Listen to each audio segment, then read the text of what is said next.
ngasta wonten ngajeng monggo Mas. Nah, monggo. Estu lho monggo. Mboten dados napa. Monggo. Wis. Cekap midhangan tekan ngawon. Badhe nyawiji wonten mriki, Pak. Kepriben? Kepriben jenengan jawabe kepriben? Kepripun? Bapak menawi ajeng nyawiji wonten Oh, mriki. krungune nyong monggo Pak menawi gakungan driji. Ngeten wah astagfirullahaladzim. Astagfirullah. Nggih, monggo kagem monggo ditawak-tawakna kagem sedaya nggih. Mas yang di sana, yang mana ya? Mas. Mas, mbak Mimi, Mas. Ya. Ingkang badhe nyawiji monggo, Mas. Ingkang badhe nyawiji mriki lho, Mas. Gak usah isin-isin. Semua. Ngono ngomong tenang. Yo makane sampe lha tenang. Mbok sini ta, Mas? Jenengan iki ngerti gak? Ini lho suarane kucing. Asline kucing kuwi suarane apik. Meong. Mergane nek menungsa sedulur kadang menirene, tapi ini kucing alus basane.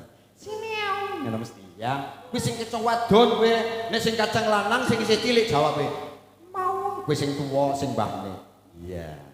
Mau.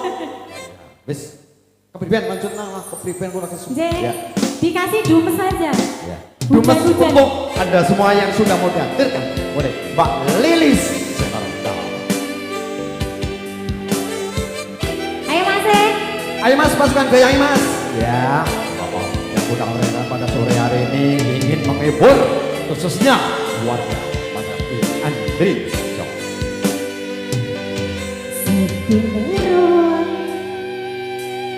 Sepi aku sementara liane Wena jas. Suasana adem kayak ibu mas masih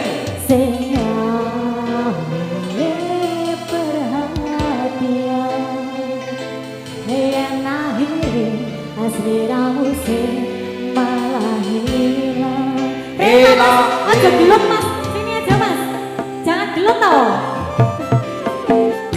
Harap pengen aliane,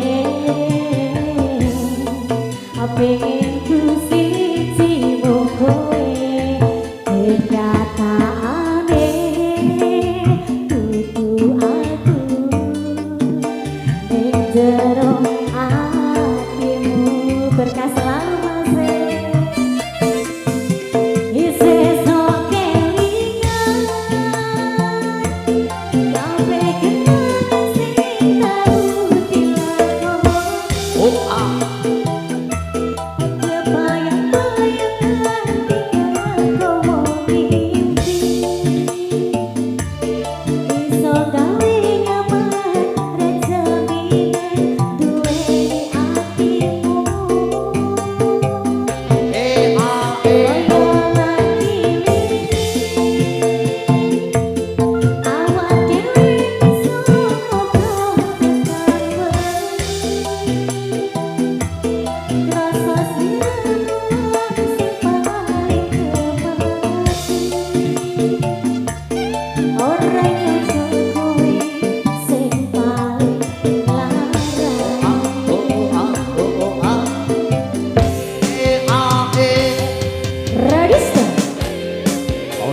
Pargoy mas, pargoy mas.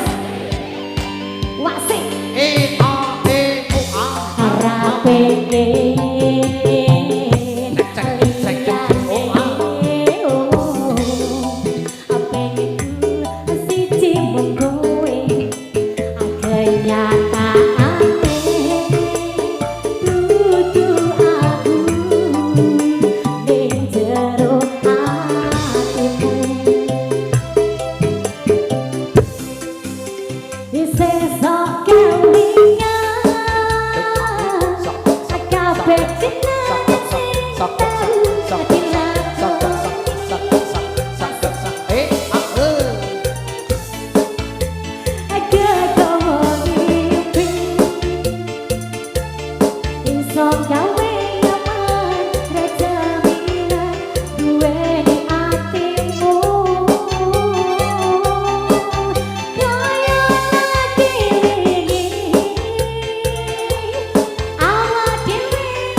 orang yang kokoh sing paling ngapusi